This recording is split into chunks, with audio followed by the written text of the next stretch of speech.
Cryptocurrency, DeFi, NFTs? Sounds confusing? BitLab Academy is here to help. We make it simple. Start investing in crypto, learn trading fundamentals, learn to mint and trade NFTs. Join our community today. Crypto for beginners, taught by the pros. Welcome to Rice TVX. On today's Rice Report, I am joined by fellow content creator, blogger, and researcher Tom Luongo, who is the host of Gold, Goats, and Guns. This is our first meeting of the minds, and our discussion revolves around macroeconomics, macro politics, Bitcoin, cryptocurrencies, and everything in between. Before we get into it, visit ricetvx.com and sign up for my mailing list so you never miss an update or new Rice TVX content. You will also find my various social media links and more. You can also find Rice TVX on Odyssey and Library, where I have a full catalog of my videos, post up extra content, and share other appearances. And you can also find Rice TVX on BitChute. Get your free half ounce of silver. Take full advantage of my partnership with Money Metals Exchange in 5 easy steps. 1. Visit moneymetals.com. 2. Be a first-time buyer. 3. Purchase a minimum of $100. 4. Use the promo code RICE. 5. Get a free half ounce of silver, and it's an additional way to support the channel. I will include links in the video description for everything I just mentioned, as well as everything shared on today's video.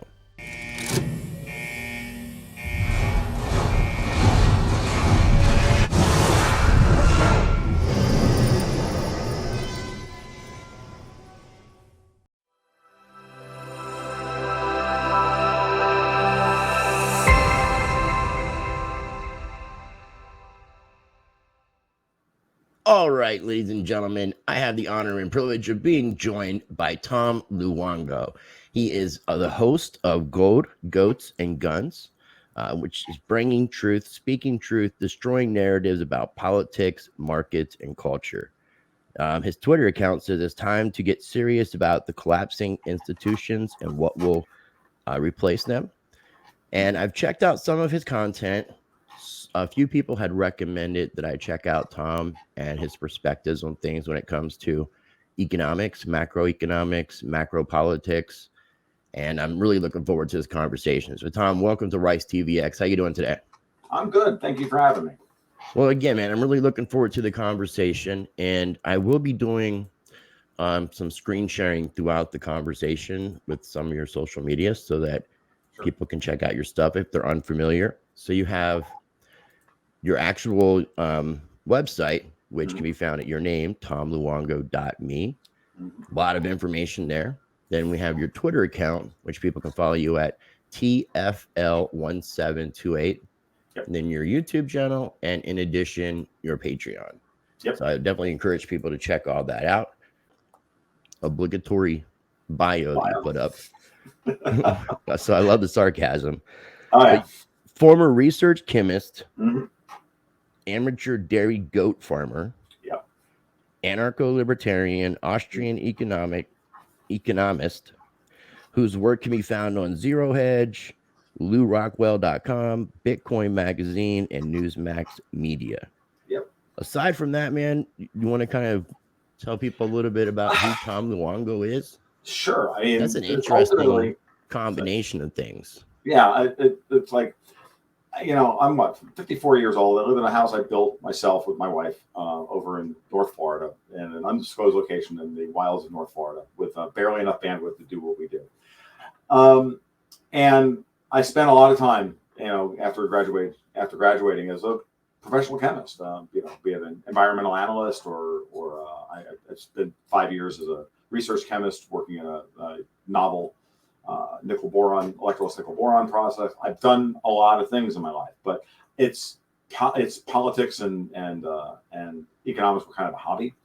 And I found myself after about 20 years of that with a job that I had up in about 2011 kind of ended, and I'm here with a BS in chemistry and a I don't say a burning desire to become a writer, but certainly enough of a desire to do so, and realizing that without an MFA and without an MFA or without a PhD in chemistry, that there's not a lot of work for a degreed chemist with with my experience level and not the education level to go beyond it, to go any further. So eventually I just wound up, kind of what I like to call monetizing my hobby. All this stuff was my hobby, like following markets and following geopolitics and following gold and all of this stuff was the thing that I spent all of my free time hanging out doing. And eventually I fell in with some people. I did some ghostwriting for a while and all the rest of it. But eventually I got picked up by Newsmax in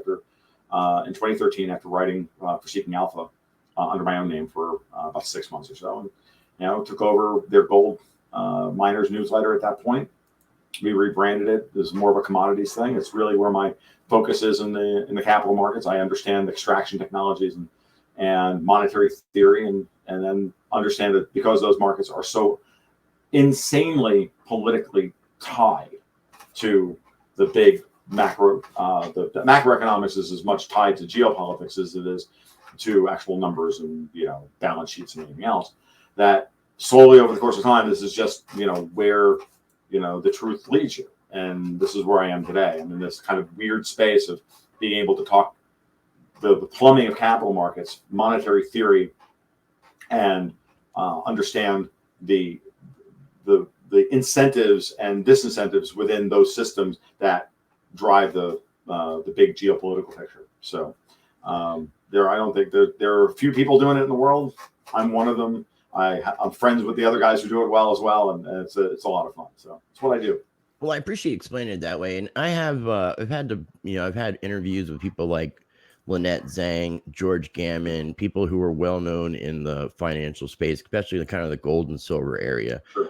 And some of the perspectives that you have differ from a lot of the mainstream opinions, which is one of the reasons I really wanted to have the conversation, because I've been researching a lot in regards to the World Economic Forum, looking at the SWIFT alternatives, studying our monetary system, and then cryptocurrency. Yeah. So now the one thing I definitely have lacked, because I was just introduced to your content, so I've maybe seen 4 or 5 interviews that you've done. Okay. And they were more recent, so they're more talking about geopolitics. And that stuff is really rarefied because it's building on arguments and ideas that I've been working on only very recently. So you're kind of coming into the end of the conversation where I've been building a lot of these arguments for years. Okay. So, which makes sense. And again, I'm really glad that people introduced me to your content, because I'm sure that you would agree your viewpoint, especially on a platform like YouTube, is being shadow banned. You're dealing with, I'm sure you're dealing with a lot of censorship. So when people are getting correct information or information that goes against the mainstream narrative, in fact, destroying the narrative, they don't want to promote your stuff in the algorithm, and it makes it hard to be able to find people like yourself and myself. So and when I was asking about the interviews, I haven't had a chance to really get your complete viewpoint on Bitcoin, cryptocurrency. Sure. Can I get your overall thoughts with what you think about that technology? Let's go back to July of 2010. I wrote the first probably publicly aware article on Bitcoin in the public space. It was published on any major website. I published an article on July 10th in 2010 on Lou Rockwell called "The Ferment and Alternative Currencies." I was talking about the raid on e-gold and the Liberty Dollar, because I was involved in all that stuff back in the back in 2005. Excuse me. I interviewed Bernard von Nothaus. You mentioned Liberty Dollar. He lives in southern Florida. Yeah, no, I haven't met Bernard, but I was an associate with Liberty Dollar when they got raided by the FBI back in 2008. That was crazy. I have a lot of my silver is Liberty Dollars. I have silver certificates from those guys. I sold most of them and turned them back into physical silver, but I kept some just as souvenir, just for souvenirs. I actually have an open order to sell some of them on eBay every once in a while. And every once in a while, I sell one to somebody as a collector's piece. But I may have to get one from you. I'll talk about that. So, but I've got some $20 Liberty Dollar notes that are up there. But I saw Bitcoin when it first went live, when they first put up the Bitcoin forums back, maybe the Bitcoin forums go back earlier now, but I first saw them from the Daily Paul, which is the old website that was serving the Ron Paul community in 2010, and I saw a thing in the gutters that said Bitcoin, new alternative money. And because I was heavily into this whole idea of how can we build a new monetary system, because the old monetary system was garbage. So I immediately clicked on that, wound up over the Bitcoin forum. I read the white paper. Within 3 days, I wrote an article for Libor about it.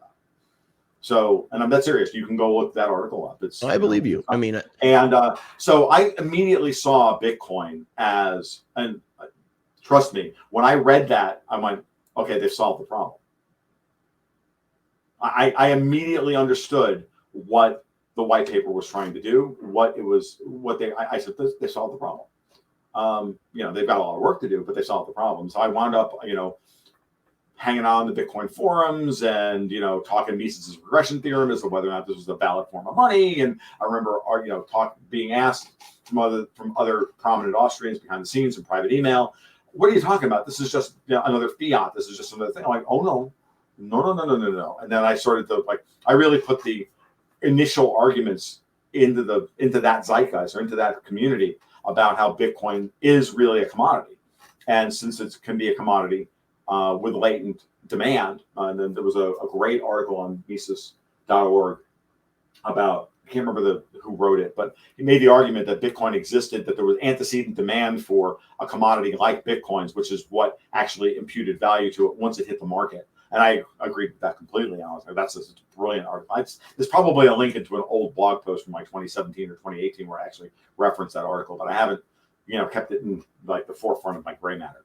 So I adore proof of work style coins as stores of value, right? But I got into trouble the other day. I was on Marty Brent's show, and I immediately led with, but I'm not a Bitcoin maxi, right? Right. I'm not a Bitcoin maximalist, not of the Savidina Moose. That was going to be one of my questions, because you wrote for Bitcoin Magazine, and I went to the Bitcoin conference, and I know the people who put the conference on are definitely maxis. Yeah, I personally know the guy who Vitalik Buterin. I know John Seth personally, and he was the first guy to ever be coined that term because he was arguing with Vitalik Buterin of Ethereum. And Buterin just going, well, you're just a Bitcoin maximalist, and it was as a pejorative, and it's like, okay, call me what you want, dude, but you still can't argue with me that Ethereum's not a scam. I know him personally, so I know almost exactly what he said, and I like that's hilarious. But the thing is about Bitcoin maximalism, and I'm not a maximalist about anything. Okay, I don't believe there's any one solution to anything. It was actually going all the way back to when I wrote that original article for Lou Rockwell, and I turned in the first draft to Lou. He said, I don't really like the ending. It's too definitive. You're making too big a leap here. Like, this is a cool thing, and you should really couch this in much different terms, not quite such definitive terms. I said, okay, because we don't know what's going to happen. That Bitcoin may be a really cool stepping stone to the next thing. And Lou Rockwell has a great phrase for something like this, and I actually wanted to, which is that you let 1,000 flowers bloom, right? That when you free the market for anything, including money, up from the control, freed up from the control of oligarchs and rent seekers and all these terrible, centralizers, and you think in terms of the extreme potential decentralization of what it can produce, you realize that you've got to be really freaking humble about what it is you think is going to happen. Like, it's cool that Bitcoin is doing what it's doing. I cheer Bitcoin every day that it grabs a little bit more market share from the big guys, right? From the dollar, from the yen, and from all these terrible people. I'm all on board. From that perspective, yeah, if you want to call me a Bitcoin maxi, call me a Bitcoin maxi. Do I believe that private proof of work style blockchains are going to outcompete fiat currencies? Absolutely. There's no argument in my mind that I think they're going to in the long run. But I also understand and have studied capital markets and the way capital markets work and the way governments operate and manipulate, and how what's the word I'm looking for? Hostile actors will attempt to wheedle, cajole, take over, or harm technologies, better technologies. know that they're going to do it, and I know that they're going to pull out every stop. Will they be successful? Probably not. Will they hamper Bitcoin at some point? Probably. Are we even seeing that now? Like, I'm watching Bitcoin trade right now, and I'm a 20-year gold guy. I've been watching them manipulate the price of gold through the futures market and through paper through trading. Effectively off-chain settled or dollar-denominated rehypothecated gold contracts for 20 years. Going, you don't think Bitcoin's immune to this? You don't think that they can't destroy Bitcoin? There was actually that they're going to destroy private crypto. It doesn't mean that they can destroy any of Bitcoin's potential competitors, which if they destroy Bitcoin, we all just move to, I don't know, pick one. Right. A better one. All the hashing power can go over there, and then they got to fight that one.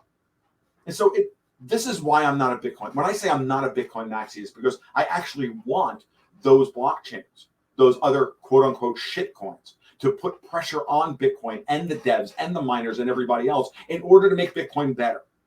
And it may not rise to the occasion. And you have to be willing to accept that idea in your head. And if you can't accept that, you're just a religious fundamentalist.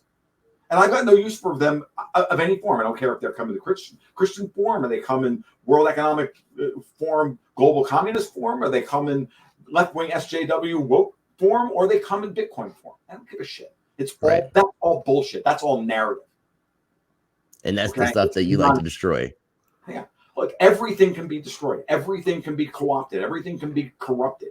So, but the idea behind the proof of work distributed ledger, blockchain, these blockchains are powerful tools. And I know, and there's one other argument I want to make to the maxis. Look, I may be wrong, and I'll be happy to be wrong about all this. I don't think anybody listening to me right now who is a Bitcoin maxi is getting all like, fight me, bro. Like, fine, let's do it.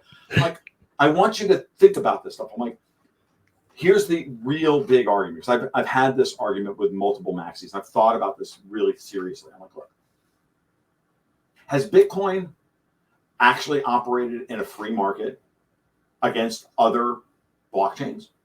No, it's fighting against the fiat currency system. Today, it's the perfect tool to fight those guys, to fight the dollar, the yen, the euro, and everything else. We don't need those other coins to be taking market share from Bitcoin. I know a lot of Bitcoin maxis make this argument that there's just shit coins trying to dilute demand for Bitcoin. Yes and no. Okay. I understand that argument. I don't agree with it.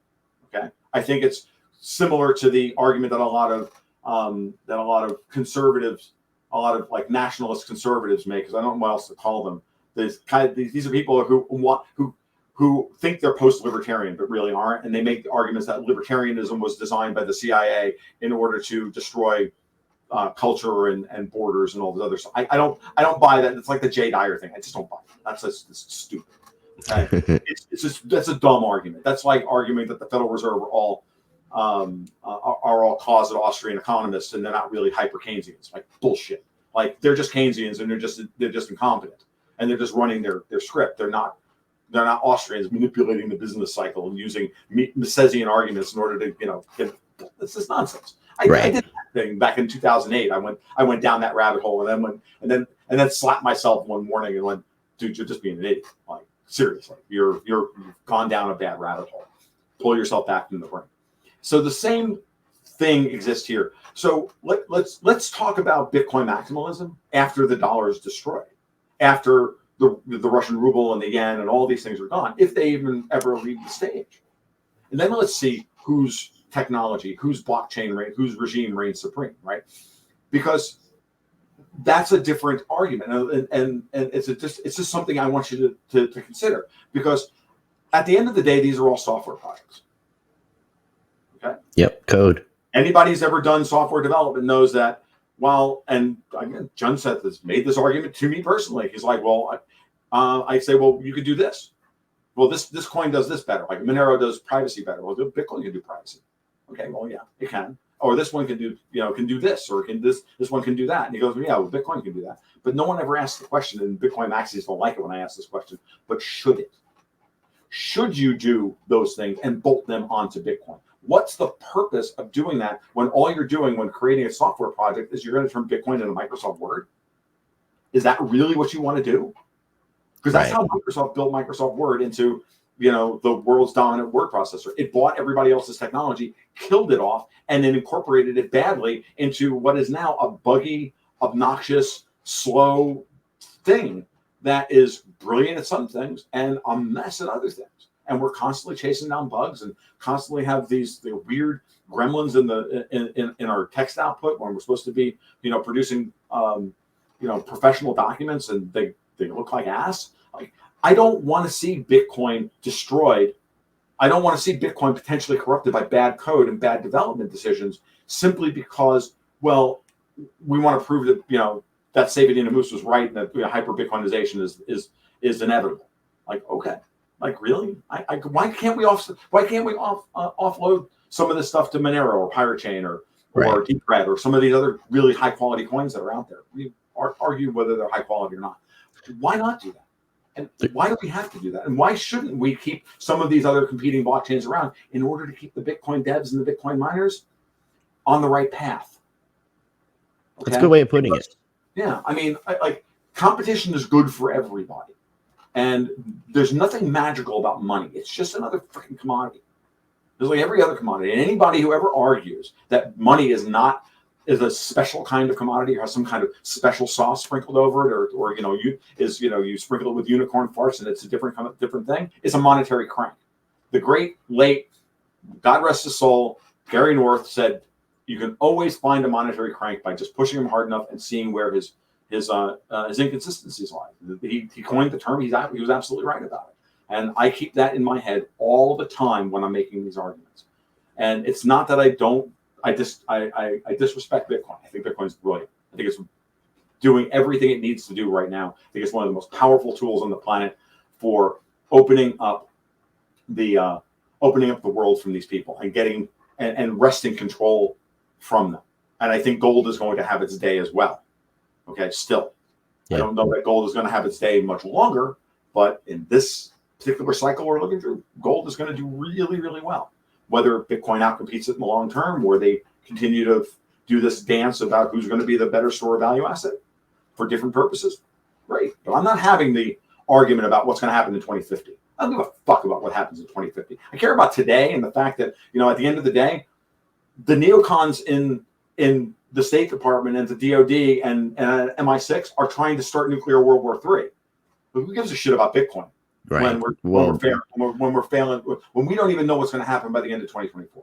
Right. We need to focus on the short term and maybe medium term, but not long term. Right. Well, we need to look at these. We need to structure our arguments based on the time frame we're actually considering here.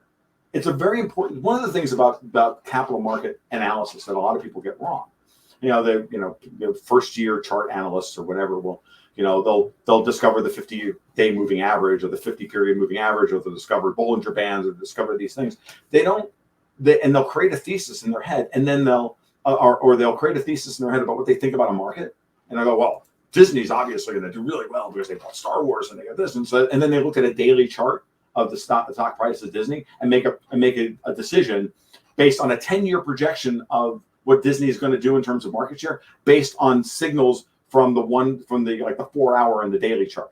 That's the wrong thing to do. You're misapplying time. If you want to make a 10-year argument about a stock and where it's going to go, you need to be looking at monthly charts or quarterly charts or annual charts to see what the stock is actually doing. You have to marry. This is a very important point. You have to marry your analysis with the time frame of your analysis, and then and your conclusions. It's the same thing. This is where I think a lot of newly minted Bitcoin maxis are really enthusiastic. And I've seen this in Austrian economics circles. I've seen this in libertarian circles. Like, you get through that, it's the honeymoon period, right? You're all in love and everything's great. And you can see the potential, but you're not doing the nuanced analysis because you're just, at this point, you're still just in kind of the app reaction phase, which is fine and it's beautiful. And I'm not looking down on it, but understand, guys, I'm well beyond that. I did that shit 12 years ago and had to be told immediately by Lou Rockwell, don't go there. Which makes sense. And you brought up some interesting points. I mean, you brought up the whole proof of work situation, which, is getting under attack with the energy consumption, which is a BS argument. Mm-hmm. And you mentioned Bitcoin and cryptocurrencies not being in a situation where the manipulation wouldn't affect the markets. And that exactly happened because we actually had some articles come out, I believe it was in 2019, talking about the Trump administration allowing for the futures contracts for Bitcoin to go through in 2018 to bring the market down. So it was a tool that they had used, and they were open about that. So the market cap is so small with cryptocurrencies in general, it's easy for big money to obviously manipulate the markets. So, but once I feel like once enough people really start to truly understand and grasp what you're saying about this technology and how it differentiates from the bank currencies, government currencies, and the control of the monetary system, the debt-based system, the fractional reserve banking, it really will wake people up as to the power of the technology. So I really appreciate you sharing your perspective on it. Oh, agreed. I mean, there's nothing I'm not sneezing on Bitcoin, but I'm really way down the rabbit hole on this about secure blockchain security and I mean, dude, I've looked at competing technology coins, looking for those that were trying to solve problems that existed in Bitcoin back in 2016, 17, when we were dealing with the SegWit fork and all that stuff. And right, like I was in the middle of that stuff and looking for, and there was a plethora of new coins that came out at that point, projects that were trying to solve some of these problems. Now, whether or not those problems were problems that needed to be solved or didn't need to be solved, what it highlighted, and I think I'm pretty good friends with the Decred project lead, Jake Ogunpayat. And he and I have had a lot of discussions about, and Decred, for example, is a proof of stake or hybrid proof of work style coin. It is a Bitcoin hard fork, really, in many ways. It's about incentives within the community. There's the miners and there's the stakeholders. And in Bitcoin, the miners control everything. Like they do. They control whether or not and the miners are all short the market. The miners have to sell all their Bitcoin, really, except during times of extreme price appreciation. But they, for the most part, and certainly now with oil at $120 a barrel, they're short the market. They have to sell, just like gold miners, have to sell most of their production into the market as quickly as possible in order to cover their COGS and cost of goods sold. Well, a lot of these guys do have OTC deals, so a lot of the miners are doing it off the book, so it doesn't really affect the markets themselves. But I get what you're saying.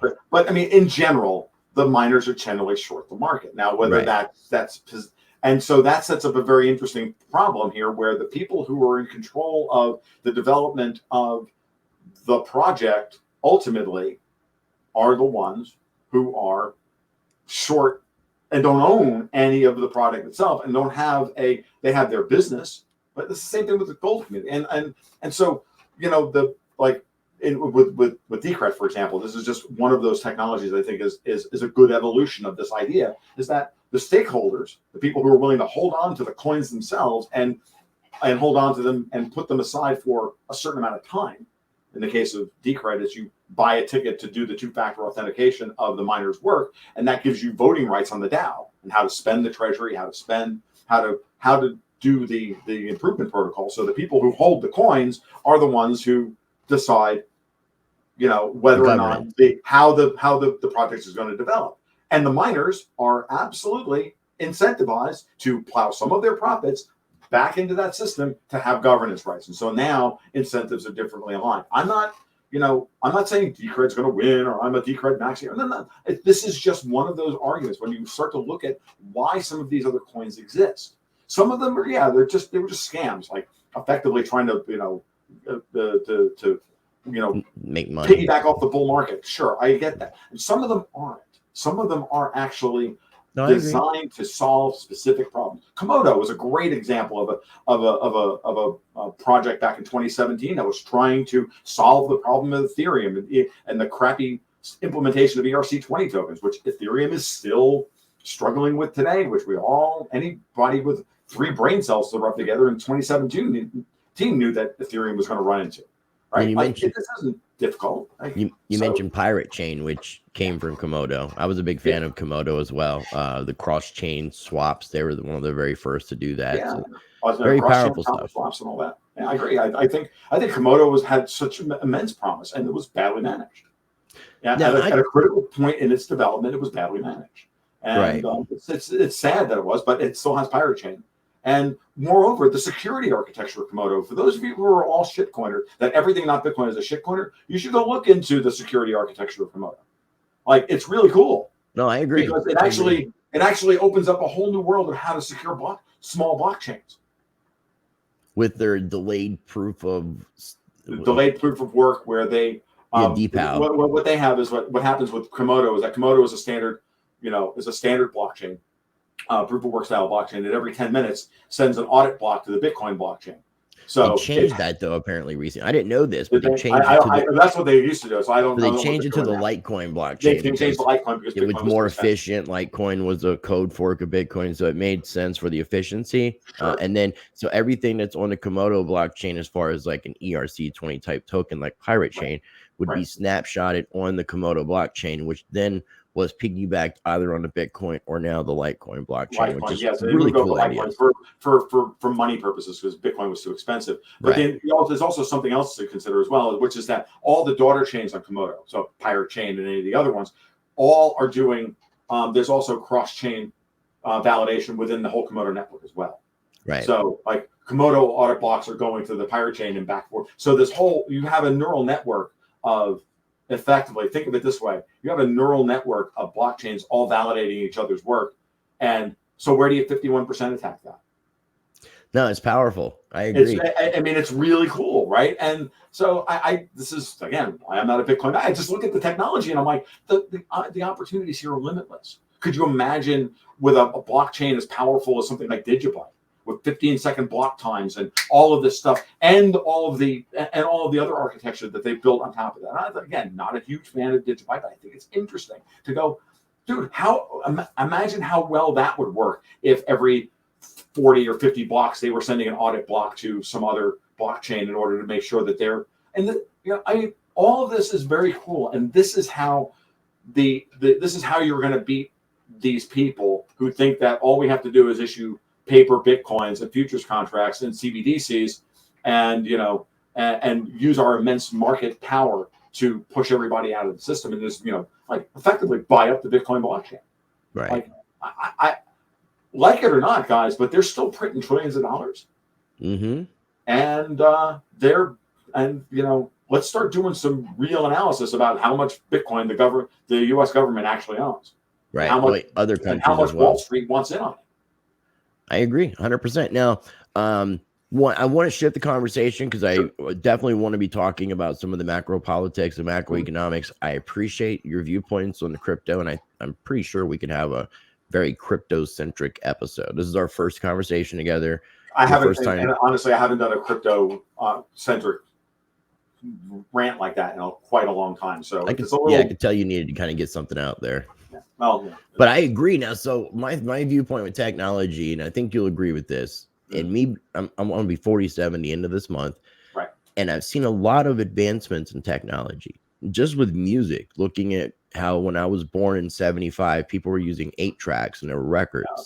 Then we started having cassettes, CDs, micro CDs, going to MP3s, cloud service. So we're really early. And for anyone to think that Bitcoin is going to be a be all end all is kind of really not really thinking very straight when you just look at all the technologies. I feel like there's going to be a future Satoshi Nakamoto that will be inspired by everything that's being created and will come out with a solution that works in that aspect. But I agree with you. I just say, look, man, just like it's like be open to new stuff. You should always. Be, because it's not a team A versus team B thing. That's a false dyad. It's a false dichotomy. We don't need, the last thing we need is at this moment in time is a bunch of toxic Bitcoin maxis running around and shit coining everybody else. Division. So that they can sow division. And honestly, when I see people like that doing that, when I get the kind of pushback, so I got some pushback, not a lot, surprisingly little actually, from the Marty Brent episode. Half of them are like, oh, half of those people are feds. Half of those people work for Goldman Sachs or the SEC. Like, ask yourself why Gary Gensler over the SEC will not approve an on-chain settled Bitcoin ETF, even though Australia has one now, Canada has one now, and everybody else has one. We can't have one in the United States. I think and it'll it's happen. the easiest thing in the world to freaking implement, and he won't No, do it. but I think it's gonna I think it'll happen in the next few months, but we'll see. Gensler's going to be out of a job in a few months. Let's just put it that way. I think Wall Street is telling Gensler that's enough, and Yellen both, by the way. But we can get into the that. SEC in general is antiquated and very dirty, very corrupt. So I agree. We're on the same page. Mm-hmm. So one of the interesting things that I was gathering from you, which made me really think of some of the things happening around the world differently, meaning I've been looking into the World Economic Forum, Davos, and we're going to be treading some interesting area. I know you know the algorithm and how censorship works, so let's try to be as careful as possible with words. But the Great Reset and the plan of the World Economic Forum. The World Economic Forum seems to have politicians that are a part of their organization that, in a sense, infiltrate governments to push the agenda of Davos via each government to push this global plan. Yeah. And you brought up an interesting point about how this global plan goes against and would, in a sense, screw over something like the Federal Reserve, all the commercial banks, which I'm assuming would include like your JP Morgan, your Goldman Sachs, your Bank of America. So I've always looked at those guys as a bad guy. Now, based off of your viewpoint, it's like the enemy of my friend is my friend. I don't believe an enemy of my enemy is my friend. Okay, because I think it's just, generally speaking, a bad frame. But I will say this. Okay, so what I've been saying is the following. It's very clear that Davos is, and what I call Davos is basically the World Economic Forum and the Club of Rome and all those guys. You can go to the Rothschilds. You can plug them in. I like to use the term Davos crowd because it gives a real sense of branding. It really makes it personalized. And we're at the point now where Tucker Carlson is using the term Davos. I've won. That's all I have to say. So you said Davos crowd is what you call it? Yeah, okay. I call it the Davos crowd. And I've been calling it that since 2017. And eventually it's now hit the zeitgeist everywhere. I have got to get DMs on Twitter from some of my people all the time. I'm like, dude, check this out. Like, where do you think you heard that from? I'm like, I wonder. So the thing, this is what they're doing. And this is, I'm piggybacking off a lot of different people who, I stand on the shoulders of many giants in this life. I'm happy to give them all credit where credit is due. And the big one here is Martin Armstrong made it very clear about I want to say right in the middle of COVID. It might have been right as COVID broke out or about 6 months afterwards. So between that first half or so of 2020 and a couple of private blog posts, he kept saying, look, they have a plan to destroy and collapse all the commercial banks and roll out all the power up to the central banks. Now, this isn't really just Martin saying this. There's a great documentary out there called The Princes of the Yen that goes over the push of these people towards the central bank digital currency and why they want to do away with that. The whole goal of the central banks is to roll all of banking up to the central banks. And then once they have control of all the money that way, then they can create this the perfect total surveillance state, basically global big brother. And then roll all that up eventually to the IMF and transfer all that power to the IMF, the Bank of International Settlements, and the UN. And now we have global governance, right? That's their goal. That's their big plan. And I'm not saying anything controversial here. They write it in unreadable white papers, right? I mean, it's right out there in the open. So, but one of the things you'll learn very quickly once you adopt a real free market attitude about the way human beings operate is that all cartels are metastable. Like, you can get a cartel of people to come together and control the market for a certain amount of time, but eventually their individual incentives take over and they start breaking and cheating the cartel. Doesn't matter if we're talking about the mafia, OPEC, or it doesn't matter who it is, right? Central banks, whatever. So all I did was apply that basic idea to that knowledge base and say, are we really looking at a situation where some of the most powerful men in the world, Jamie Dimon over at J.P. Morgan or whoever the current the CEOs at places like Wells and Citibank. I can't remember their names off the top of my head. I don't know their names either, but it doesn't really matter, does it? Right? I think Diamond is the key player here, to be honest. He is. And then I think, Jerome Powell, when he first took over, immediately started raising interest rates at very, very fast rate. And Janet Yellen had dragged her feet for years and eventually started doing it kind of half-assedly and yada, yada, yada. She was 3 years behind the curve. She should have been raising interest rates in 2014. But she wasn't going to do so because they didn't want us to do so, because the ECB had gone to negative. Draghi had taken them to negative interest rates. So now I'm going to get into the weeds of central bank policy and all of this. But I'll try and keep it kind of layman plus. Where are the incentives here? Do you really believe that Jamie Dimon, this is the way I like to put it, do you really believe that Jamie Dimon is going to turn J.P. Morgan Chase over to banana hammock wearing, Bond villain Klaus Schwab? Right. And turn all of that power over to the European Central Bank first, and then to the Bank of International Settlements and the IMF. Do you really think that? Do you really think that Diamond, who has worked assiduously through the Federal Reserve for years to arrogate even more power in the U.S. commercial banking lobby into the New York boys, that he would give all that up? Now, see, this was something I didn't by think bankrupting about. the regional banks during, because remember, Lehman Brothers is all a story about how the big New York money center banks bankrupted all the regional banks and then bought them up pennies on the dollar. Okay. Right. Every time there's a financial crisis, more, the banking system in the United States becomes more and more concentrated in New York. And the rich become richer, the wealthier become wealthier and such. Sure. So the whole thing with what you mentioned about Jamie Dimon and everyone else not letting this overtake what they do, it was something that for some reason I just wasn't thinking about. But Sure. then one of the things I was thinking about when I was listening to some of your conversations was there was legislation that was introduced in the United States, I believe in 2020. Now they were calling the Banking for All Act, that would have essentially given everybody a Federal Reserve banking account.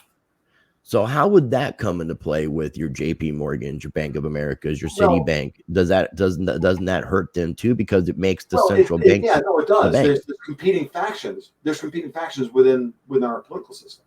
So the duality. So you have good guys in the Fed and bad guys in the Fed fighting each other. Remember, the Trump administration was completely subsumed by Goldman Sachs, and they ran roughshod over Steve Mnuchin. Mnuchin and all those guys. They ran roughshod over Trump. And Goldman is absolutely, having spoken to multiple people now, and none of this is out there in the zeitgeist. I get new patrons all the time, and I get people contacting me behind the scenes who work on Wall Street, who work in in hedge funds and commercial banking and whatnot. They're all, oh yeah, you're absolutely right. Oh, and by the way, Goldman is as Davos as they come. But Morgan, not so much. Well, not so much. And so they're like, dude, you're absolutely onto this. So what you have is nothing is a monolith. Okay. One of the hard parts about doing this analysis is that, one, we have incomplete information, right? Mm-hmm. And then two, we have people getting on or off the bus. Like, you can have the cartel, everybody's on the bus, when everybody's making money by using this current system, and all the banks are getting richer, and all the power's rolling up to them. But at some point, once you reach the crescendo where you can't pull and you can't extract any more wealth out of the system, and the system has to collapse, now it's everybody in the shark tank turn on each other. When there's plenty of chum in the water, all the sharks are going out there and they're fleecing us. But at some point, once they've eaten all of us and we got nothing left, now they got to turn on each other if they're going to continue to survive. Makes sense. Klaus Schwab sold them an idea about the Great Reset that I don't think they were fully on board with the consequences of, until it was almost too late.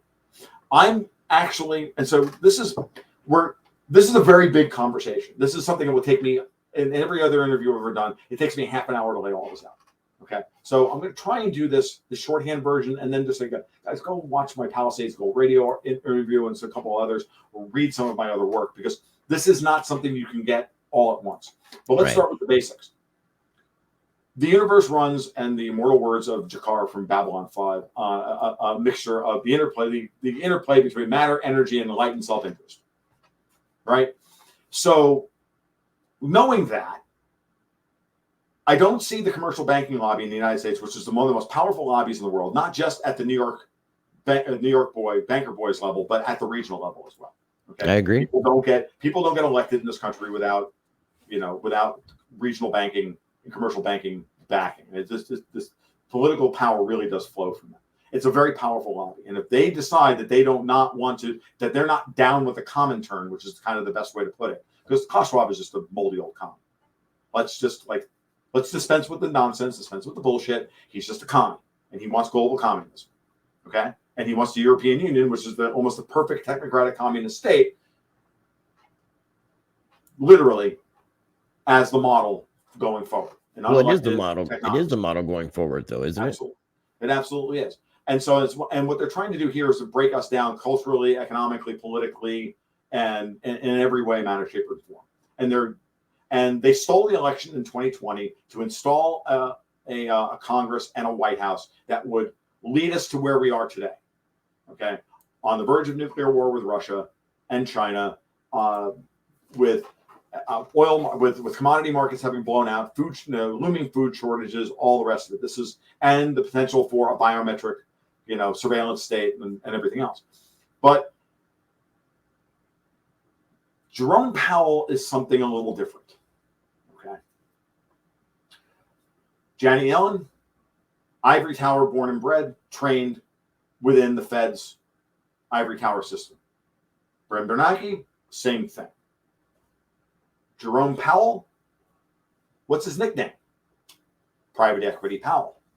He comes from a background of private equity, even though at one point he was also a Treasury Undersecretary. He was in charge of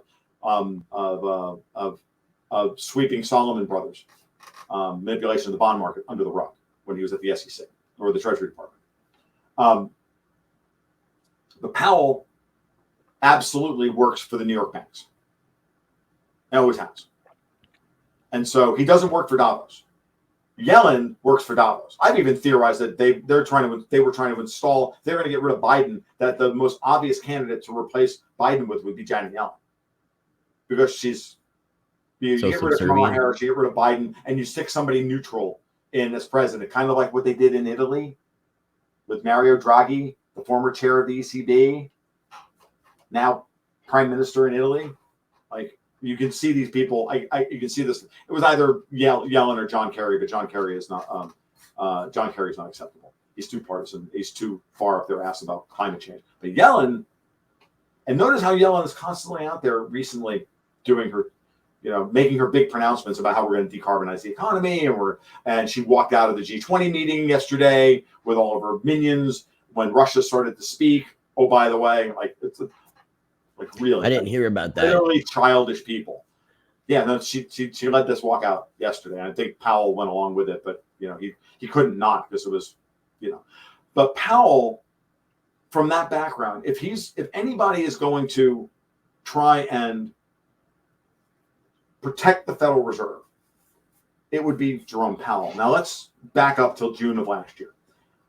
In May and June of last year, we had another build-up towards potential hostilities between Russia and Ukraine. Right? The Russians had amassed 250,000 troops on the border. The Ukrainians were threatening Donbass, and that Joe Biden had to go over to Geneva and have a summit with Vladimir Putin. Out of that meeting came pretty much Biden suing for peace for about 6 months, so that we could then dump more weapons into Ukraine and try again the next year. But on the same day, June 16th, was the Federal Reserve meeting. Up until that point, for the last year and a half, the dollar had been in a brutal and grueling bear market. And the euro had peaked earlier in the year and then was starting to fall off. That day, Jerome Powell, no one was thinking anything about that FOMC meeting. And seemingly the Federal Reserve didn't do anything, but they That did. was January, right? No, that was June 16th of last year. Okay, sorry. Yeah, no problem. So June 16th meeting, Powell, I remember reading the article on Zerohedge, and the headline was FOMC does nothing. Powell kicks the can down the road another 2 months. Doesn't admit inflation is real, blah, blah, blah, blah. Only big change, a small technical interest rate change where they raised the rate on reverse repo contracts by 5 basis points to the upside, meaning they started paying 5 basis points in interest on executing a reverse repo with a bank. Now, at the time, this is where I have to explain why this is significant. Here's the two big takeaways. On that news, the euro dropped 3 cents in an hour, from $1.12 to $1.09. Currency markets don't move 3% in a day unless wars start. Certainly not currency markets as big as the euro versus the dollar. Right. Yeah, like the Thai baht versus the Chinese yuan, sure, you can get 3% a day. But the euro USD pair, 3% a day, that might as well be World War III. Okay? So I'm like, well, what the hell is that all about? And now you think about it. Immediately, the balance on the reverse repo, standing balance on the reverse repo facility that the Fed had, and I'll explain what that is in just a second, went from about $435 billion to jump to $700 billion by from Wednesday to Friday. It jumped $250 billion in like 3 days, and the euro ended that week firmly confirming from a technical, medium, and long-term basis that it was now in a bear market. That the bull market run in the bull market counter rally in the euro versus the dollar was over. So it hit a high of $1.25, and that was correcting. Now it's down $1.09, and it was on its way. It's now, and they've been trying to defend it since then. Right. What this did was the following. During COVID, they had all this money, and they dispensed all this money to us. The United States, what did we do? We saved it all because we were unsure of what to do with the money. We also didn't have any place to spend the money because we weren't allowed to go anywhere. So we got all these stimulus checks, and we got all this money from the government, and we're working from home and not spending money commuting and getting haircuts and all this other stuff. And the savings rate in the United States jumped from 7% to 33%, which is an all-time high. Never seen savings rates in the United States this high. I can tell you that I've been watching this for 10 years, 12 years now, and the Fed engages in new rounds of QE the minute the savings rate in the United States gets above 7.5%. Because they're Keynesians and they believe in the paradox of thrift. Too much savings is toxic to an economy. We need to get the money to flow. And so they do what they do. They try and flood the markets with money and make savings disadvantageous by doing QE.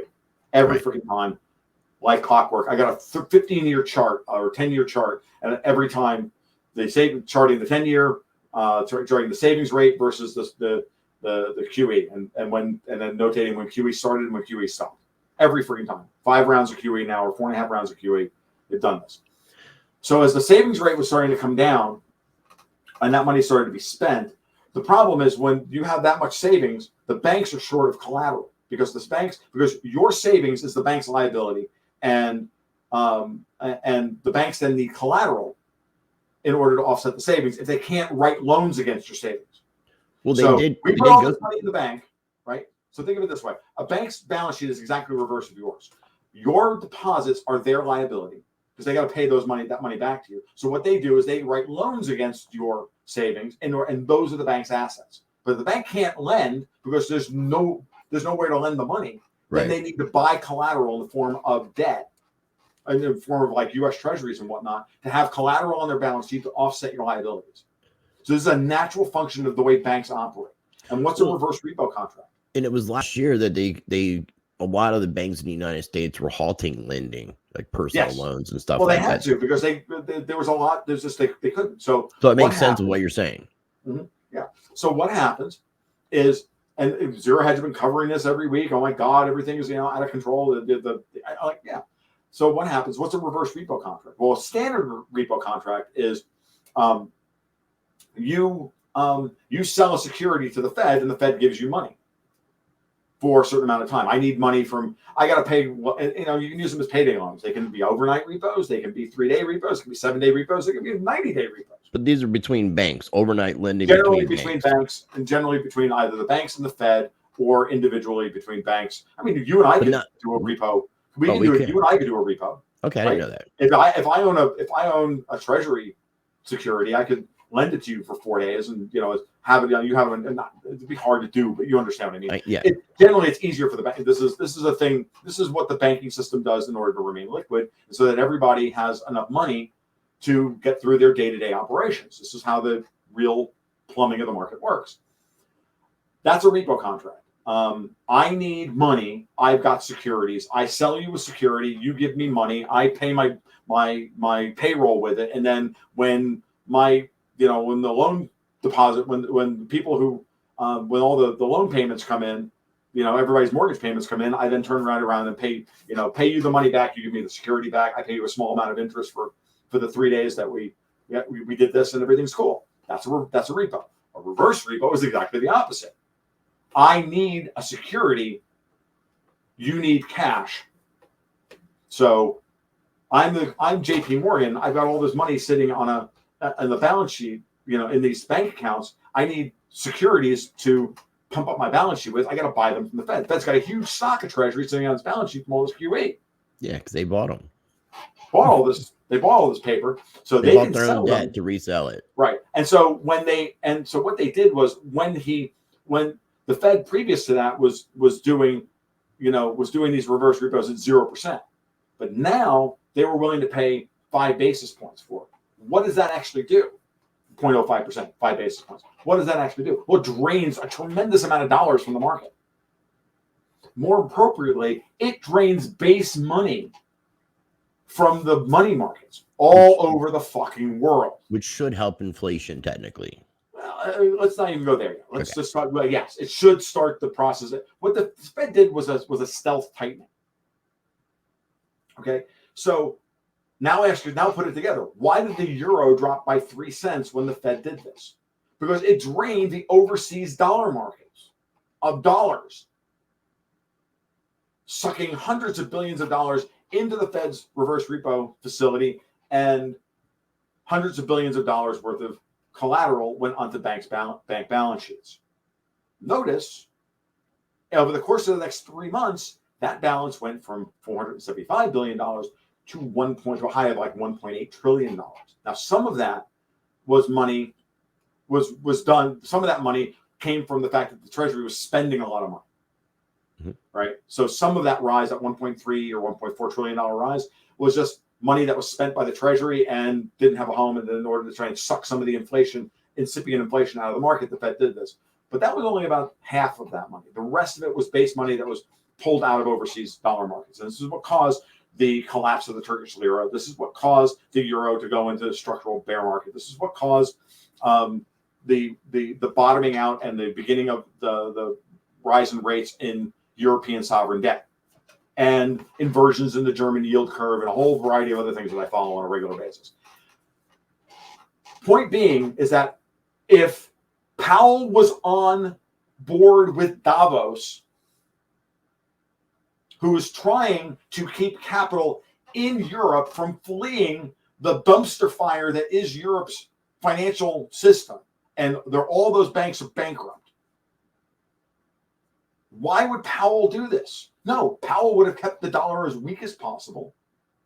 He wouldn't, and moreover, the political situation in the United States would have passed Build Back Better, passed the full infrastructure bill, and all of this stuff. Kyrsten Sinema and President Manchin would have never been able to hold those two bills hostage for 7 months, if not the commercial banking interests and the Federal Reserve were telling them, no, we have your back, do not pass this shit, because it will destroy what's left of the balance sheet of the United States. It's between the two bills, it would have been $8 trillion worth of spending that the Fed would have had to monetize through QE. Those two bills are blackmail. And so watching the political machinations on Capitol Hill and why Pelosi tied the debt ceiling to these two bills, and she wanted one omnibus vote on all three of these things. The only reason in the world she would want that was because she was trying to force the Republicans to raise the debt ceiling and force those two bills through, and the Republicans stood their ground. The only reason the spineless Republicans under globalist cocaine Mitch McConnell did this was because someone more powerful than Pelosi was and Davos was standing behind them. It's the only fucking thing that makes any damn sense. It has to be J.P. Morgan. It has to be Wells. It has to be the real money power, center power in the United States saying no, because they're the only people who have enough power to give Manchin and Sinema the ability to stand up to the amount of arm twisting and pressure that they were under. And they were under unbelievable amounts of pressure. The whole world wanted them to pass these freaking bills. And they stood up and they said no. So when you parse, this is how you have to parse politics. This is how you have to parse monetary policy. This is how you have to, if you don't do this, you will not get anything close to the real picture. You will analyze these systems in a superficial manner, the way I think most Bitcoin maxis analyze the Bitcoin market, to bring this thing 180 degrees back to where we started. So, yeah, no, that's really interesting. Now, something else that I was going to ask, and I wanted to ask in a sense, because it seems like what Russia's doing, in a way, kind of parallels what the Federal Reserve is trying to do, which is interesting because it goes towards a de-globalization. But then years ago, Russia with the BRICS nation banks were working for a de-dollarization at the same time. So, but I wanted to ask from a crypto perspective, the SEC and Ripple. Ripple is a bridge currency that would, in a sense, effectively replace the SWIFT system, which is our system, the United States interbanking system. We control it. It's technically, SWIFT is a Belgium-based company, but we control SWIFT. So would the SEC suing Ripple for it being a security be an attack on the globalization factor? Is that coming to play with this, or is that just something completely separate? I've been asked so much about Ripple in the last couple of weeks, because it seems like they're like, if you look at ISO 20022, which is Swift's replacement of Swift or upgrade, there's a lot of information it does, I think, list some cryptocurrencies. But then you look at the World Economic Forum, Fourth Industrial Revolution, the digital revolution, and the great narrative. And it seems as if something like XRP, the token, would be utilized by the global system, not necessarily to be competitive and destroy the United States system. Yeah, it's a really good question. And, it's funny. I've been asked about Ripple so many times. And I'm an OG Bitcoiner. I'm like, oh, look, a central bank coin. And I really don't give it much more thought than that. No, fuck Ripple. But at the same time, but they're bucking the system. I know, and by the same time, the SEC lawsuit against it is very interesting, because has Ripple been, I wouldn't say co-opted, but has it been taken over by white hat forces? I mean, I don't know, because I know originally it was, the product of Goldman Sachs and JP Morgan and everything else. Let's not kid ourselves. Well, even early Bitcoiners, Roger Ver, who everybody called Bitcoin Jesus, he was an early investor in XRP Ripple. A lot of early projects. And I don't have a good handle on this. I'm gonna be honest. I mean, I'm a guy that if I've got an opinion on something, I'll give it to you. And if I don't have an opinion on something, or I don't have a good opinion on it, I'm gonna just beg off and go, I don't know. I should know about this. The thing about the Ripple thing is I should know about this. I should have an opinion on it. But this is really murky. And I'm really leery of most proof of stake systems. Right. I mean, centralization too, but they are doing something interesting. And when I mentioned what Russia's doing and what the Federal Reserve's doing and where they parallel, that's where I was thinking this SEC Ripple case had something to do with the United States fighting the globalization effort, which destroys the. So it was just one of these things that I was thinking, and I would love if you wanted to. I would say it's probably worth your time to look into it. I had the same mentality as you as when it came to XRP, but I think it's going to play such an important role in the future moving forward, regardless of our thoughts as libertarians. We should be open. I can see that if I'm right about the situation. And again, my arguments about the Fed and all of this, look, these are ideas. that I seed into the zeitgeist for people to talk about, chew on, and everything else. I am not going to tell you that I have all the answers. Like, I'm not that guy. I hope, and that's what I appreciate. I appreciate. The idea is, look, we should really be thinking as outside the box at all times as possible, and always asking the question, what does that mean? Does it really mean what we think it means? Or can we just, because when you see something discontinuous, when you see something weird, that was that 5 basis point move in RRP, just like sent me down an entire rabbit hole for a month. Like it literally floored me, and I had to stop and go, oh my fucking God, have I missed something? Why didn't I see this earlier? Because then when you go back to really look at Powell's performance as Federal Reserve Chair, then you ask yourself about, why did we put SOFR in place, the secured overnight funding rate? Why did we do all of these things if those things weren't all part of a plan where JP Morgan and company saw this shit coming back in 2015, 2016, and were laying the foundation to get the right Federal Reserve Chair in place, the right guy at the New York Fed, John Williams, or I think he's at the New York Fed or the Atlanta Fed, John Williams, to put SOFR in place to get us delinked from LIBOR so that the Fed can get control over its monetary policy again. Because as Jeff Snyder vehemently argues over at Alhambra Partners, the Eurodollar system is what actually sets Fed monetary policy. But what if we're in a world today where the Fed is actually in the process of regaining control of its monetary policy, and if we can, and if, as you're now saying, and I'm just like spitballing here, Ripple is actually a part of that plan, then this becomes a much, much different battlefield than even I thought it was. And it may even be more advanced than I thought it was. And that is actually really quite cool. I don't. Yeah, that's what I'm saying. I would love to revisit a conversation where you kind of go down that XRP rabbit hole. Look at John Deaton is an attorney who's been covering a lot of this, and there's another guy that I'm drawing blanks, but I'll send you some information on these guys. Yeah, I'd be happy to. I had a number of people, a couple of patrons really recently say, Tom, dude, you're behind the curve on this. I'm like, yeah, I know. And I hate it. I come from the same mentality, man. I'm not a fan of the banking system. I wasn't a fan, and I'm not necessarily a fan of XRP, but it's going to be a big player when it comes to the global financial system. It could well wind up being the thing that allows for I wouldn't say it's not, look, de-dollarization is real, but the death of the US dollar is greatly exaggerated. It's going to take a long time for the dollar to meet its demise. Right. Okay? Again, no, I agree. It's another one of those things about time mismatch of your argument versus your observation. You can see the trend, but you have no idea when the trend is going to reach its conclusion, when you're going to get to the end state of that trend. And then you have to ask yourself to define what de-dollarization looks like. I know in years past, I defined the dollar as the world's reserve currency as being less than 60% of world reserves in foreign central banks. When I was first looking at this and the trend started to go down, we were talking about 80% at around Y2K. And then by the end of, the shakeout after Lehman Brothers in 2010, it was down to 70%. Today, it stands at 59%.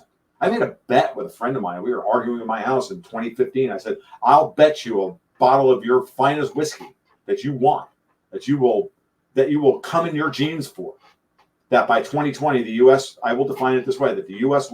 dollar will be, or the U.S. Treasury will be less than 60% of the world's foreign central bank reserves. It's losing its dominance. I missed it by 2 quarters.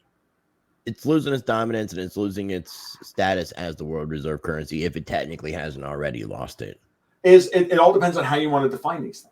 Right. Is the argument. How you view it, your perspective. So, because he was looking at me like I had 4 heads, and I said, no, this trend is in place. And I'm going to tell you that by the end of 2020, the dollar will be, the U.S. Treasury will be less than 60%, or right at less than 60%, or I owe you a bottle of whiskey of foreign exchange reserves. And I missed it by, I think, literally like 2 or 3 quarters. That's crazy. When I said that to my partner Dexter White the other day, I was telling him this on the phone. He was like, "Dude, you win that bet. Like, I would buy you the bottle. I would buy you the bottle of whiskey if you made that call 6 years ago and you missed it by a couple of quarters." I'm like, that's a great call. Like, well, thank you. Like, Yeah, we'd have to share it. Maybe share it, but yeah, I would definitely make sure I would absolutely share it. you But got your the whole bottle of point would whiskey. be, it's like you buy the whiskey, I'll bring the cigars. We're good to go. Like, it's all, it's a good evening. Now, you mentioned SOFR. I did, because I Hmm. took some notes. With interviewing Lynette Zhang, she was the one to bring the LIBOR stuff to my attention, because in 2021 it was supposed to be, I guess, reestablished, and then they pushed that off to be 2023, which will probably still be pushed off. But then the SOFR was created, SOFR, Yeah. which is the secured overnight Funding finance rate. Yeah, funding rate or finance rate. Yeah. Okay, so that has to do with kind of similar to the repo markets, because I'll explain. If you'd like me to explain, I'll explain. So, LIBOR is the London Interbank Overnight Rate, LIBOR, London Overnight, London Interbank Overnight Rate. So when they did repos, now SOFR is a variation on that. LIBOR was the standard that all debt was written against, meaning at the end of every trading day, the 18 LIBOR banks would call each other up on the phone and go, "Hey, what were you doing transactions in the overnight market? What percentage rate?" And they would get together and have a group call, and they go, "Okay, let's set LIBOR for tomorrow morning at 50 basis points or 75 basis points or whatever it is." LIBOR wound up being a world rate. Everybody would just index their debt to LIBOR. Right, your mortgage was set. Your variable rate mortgage was set to LIBOR plus 3.5, for example, or your credit card was set to LIBOR plus 9, or whatever it is. And so, if you had variable rate debt, your debt on a daily basis would change based on LIBOR. My argument, and again, this is another one of those very early in the process, very early idea here, is that between that and the Eurodollar markets, and Jeff Snyder, again, over Alhambra Partners, makes the argument that the Eurodollar offshore banking system, the offshore dollar system, has the more of an ability to create dollars than the Federal Reserve does, has more control of the supply of dollars globally than the Federal Reserve does. And the Federal Reserve actually has to take its cues from the Eurodollar system. And Eurodollar is just another way of saying offshore dollars. Okay. But it's not necessarily just, dollars that are held in European banks. They're held in Japanese banks and Singaporean banks and Chilean banks, offshore dollars or euro dollars. Okay. Now there's a whole futures market in Eurodollar futures trying to that adjusts based on what it thinks the Fed's fund rate will be, and that's how the Eurodollar futures market actually helps to control what the Fed does. But here's the basics in terms of basic stuff. If LIBOR rises, there's stress in the London interbank market, right? And that shows up as higher interest rates, meaning banks are short dollars and they're willing to pay a higher interest rate to another bank to buy some dollars for the evening, right? I need dollars, goddammit, and I'll give you 6% for them. Well, yesterday you only wanted you could sell dollars for 0.4%. Today I want 6%. What the fuck? Well, what does that mean? Oh my God, I'm going to go freaking bankrupt if I don't get $150 billion tonight. So I'm willing to pay you 6% for 3 days. Mm-hmm. Okay, that's LIBOR blows out to the upside when the banking system is under stress. So watching short-term funding rates like 1 month LIBOR, SOFR, Euribor, whatever, those rates, the FRA, OIS swap rates, all that shit. Like, those are telling you to look for stress within the money markets and within the interbank markets. Okay. If all the debt in the world is tied to LIBOR and there's more dollars overseas sitting in offshore markets in offshore bank accounts where those banks can then issue dollar-denominated debt based on LIBOR, then they have more control over the Fed's monetary policy than the Fed does. That's interesting. Because here's the reason why. If the Fed tries to raise interest rates here in the United States for domestic reasons, slow down the economies, to get a hold of inflation, blah, blah, blah, any of the reasons why the Fed would want to raise interest rates, what happens? Well, let's assume that the U.S. banking system is more stable than, say, the European banking system, which at this point is a given, because the European banks are all bankrupt. Right. Negative interest rates. Right. Negative interest rates, negative yielding sovereign debt, yada, yada, yada. We can go, crazy debt to GDP ratios, all that shit, right? But what happens? The Fed raises interest rates by a point and a half. What happens to LIBOR? What happens if our banks raise our interest rates by they still raise LIBOR. When there's no stress, then LIBOR and the Fed funds rate can go up together. But when the Fed raises too high, all of a sudden LIBOR blows out to here, right? So Fed goes from that last rate hike from 1.5 to 1.75, and LIBOR goes from 2 to 3.5 or 5%. Now what happens? Well, it's doing that because European banks are under stress. 17 of the 18 LIBOR banks are European banks. Only one of them is an American bank. That's JP Morgan's London office. Okay? So, hey, European banks get under stress. LIBOR blows out to the upside. Guess what happens to debt indexed in the United States? Variable rate debt in the United States. It blows out to the upside because it's indexed to LIBOR. So European debt issues become the Federal Reserve's fucking problem because it creates a massive amount of where our banks, our money markets may be fine. We don't have any blowout in non-performing loans, or everybody's balance sheet here. The bank's balance sheets are all in good shape. Blah blah blah blah. Fed's got all these facilities to make sure that the banking system can stay liquid. But if LIBOR blew out, your variable rate mortgage blew out. And then all of a sudden, 6 months later, you can't pay your freaking mortgage. Right. And now the Fed has to lower interest rates again to bail out fucking Europe. Fuck Europe. Yeah. So seriously, fuck Europe. So what is SOFR? SOFR. You're not a fan of Europe, I'm taking it. What's that? You're not a fan of Europe? No, not at all. The European, feckless European commies, no. So remember, communism is a European idea. So now, SOFR. SOFR is the Secured Overnight Funding Rate, the brainchild of John Williams and Jerome Powell. A market-driven funding rate for interbank markets based on real transactions within the U.S. banking system, which does like a couple $1 billion a day now or more, right? Of of overnight interbank transactions to reflect what's going on in the American banking system. We wanted to put SOFR into place. The Fed, the U.S. banks have wanted to put SOFR into place for a decade after Lehman Brothers. And first Bernanke and then Yellen, both Davos trolls, through, dragged their heels, dragged their feet. No, we can't really do it. No. And then then we get Trump in power. Wall Street gives him Jerome Powell as Federal Reserve Chair, and Powell gets John Williams on the board, and they get SOFR done in 2017. And by the end of 2021, all debt in the United States is supposed to be indexed to SOFR, starting in 2022.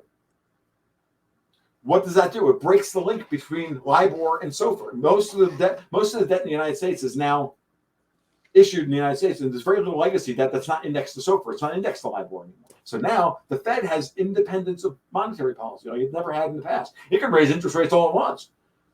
Who gives a shit if LIBOR blows out? Right. It's not our problem. It's your problem. It's your banks. That's wild to think about.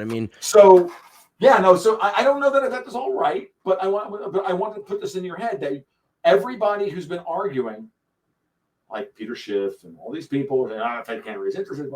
Yeah, they got a lot more room than they used to have.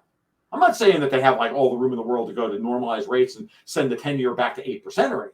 I'm not saying that. What I'm saying is everybody who thinks that the Fed can't raise rates beyond 1% is in for a rude awakening when the Fed moves the Fed funds rate to 3.5%.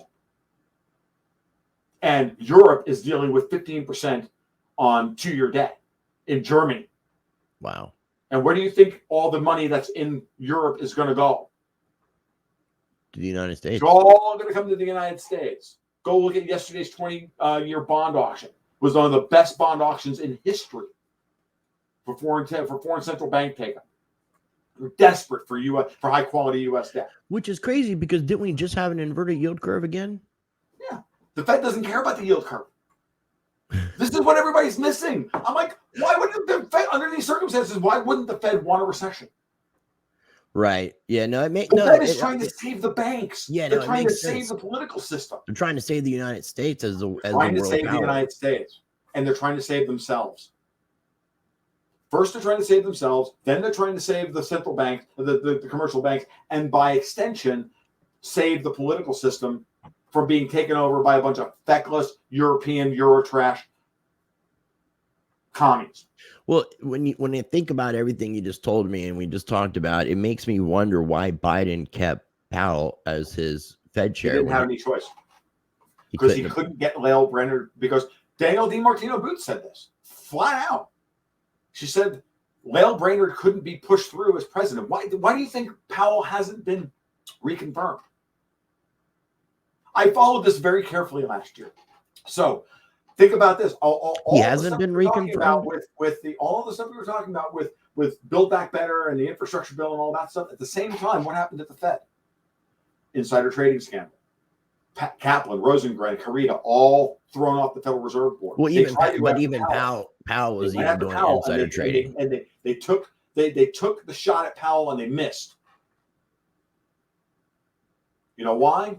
Because behind the scenes, again, Wall Street had to be telling Republican senators or even some Democrat senators, you are not voting for Lael Brainerd. She is not acceptable. She's a fucking commie. Wow.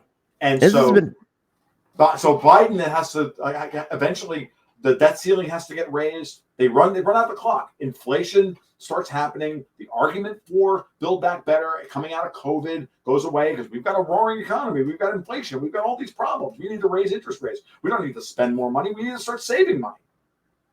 Like, once the narratives blew out, and you don't think that Diamond knew it was going to happen? You don't think Powell understood this? Like, seriously, like, what am I, 4? The immortal words of friggin' Will Smith in Suicide Squad. What am I, 12? Pour another drink. Like, I'm not 12 years old. I'm not an idiot. Of course they knew this stuff.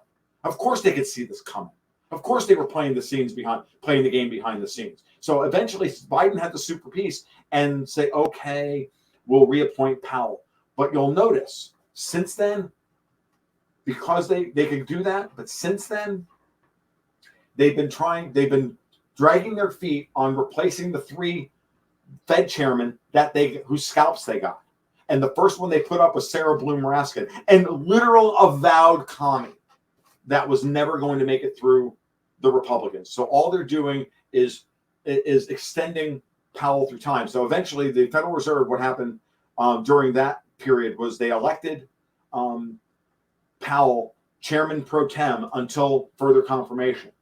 And Bloomberg and everybody, they did that with Greenspan once. It was like 6 months where he didn't get reconfirmed. So this is nothing new. It's not a big deal. No, they're trying to push this off into the future until the day they can get Powell. They're leaving this open. It's an open wound that they won't let go of. Same thing with Ukraine and North Korea and every other damn stupid friggin' thing that they leave open and undecided for no damn reason other than they need to spin it up later on and try and win because they lost the battle, but they refused to lose the war. And so they've lost these battles against Powell, like left, right, and center. And they're going to run out the clock when we get to the midterms in the fall. So now, since they've lost all these battles, what do you think they're going to do in the midterms? Do you think they're going to allow us to actually have elections? Do you think they're going to allow us to have fair elections? Is that air you think you're breathing? Is this reality that we're experiencing? Are we in a matrix? This is the world we live in, guys. And if you can't see it this way, I'm hopeful because I keep seeing wins, but at the same time, you know what they're going to do next. So, prepare for it. I just think it's going to be so overwhelming that they're going to lose 70. The Democrats are going to lose 70 seats in the House. They should lose 100. They should lose every seat they have.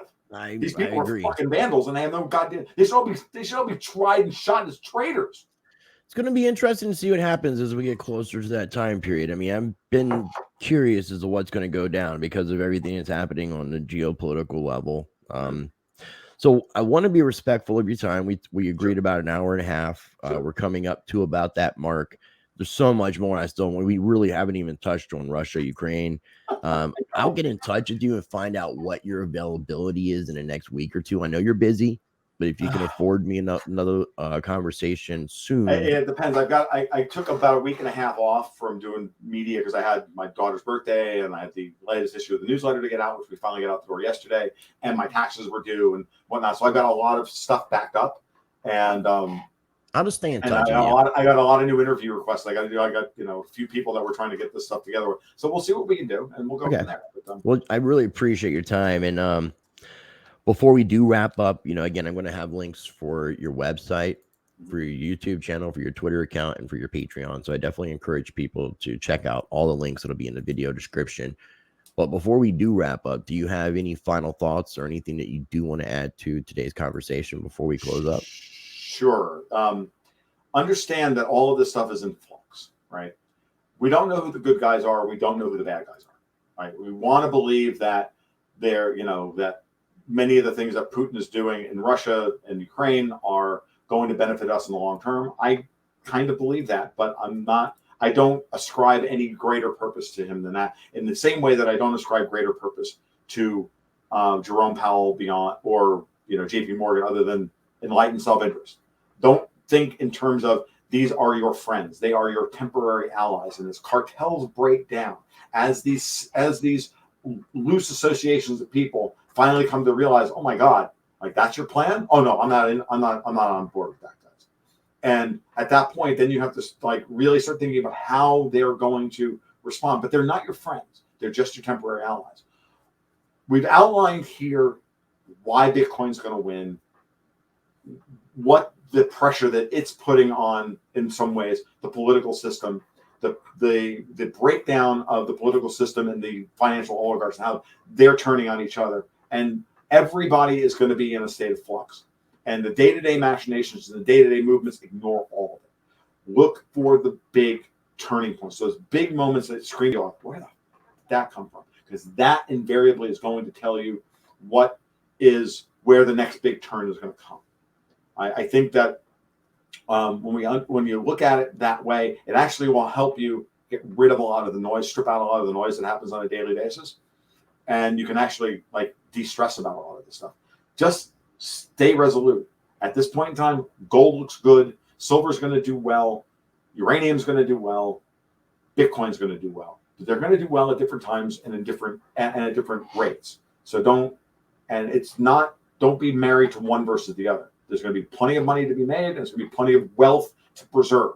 And you've got multiple asset classes to do that with. And some of that's going to even be in the Dow. So there you go. Interesting, man. Well, again, man, I really appreciate your perspectives. I appreciate your time, and hopefully we can do more conversations in the future. I'll definitely be in touch with you about that. If you could bear with me 1 second, I'm just going to wrap up the recording. Mm-hmm. So again, ladies and gentlemen, I'm going to have links down below for everything. And I definitely encourage you to check out Tom's YouTube channel. There's a lot of updated information, and his website, where you'll find a lot of articles that you can read on a variety of topics, including stuff that we talked about today. If this is your first time watching any of my videos, I would encourage you to check out and explore my channel. Make sure you're subscribed, and I will leave you with this. Be blessed, be the change, practice change.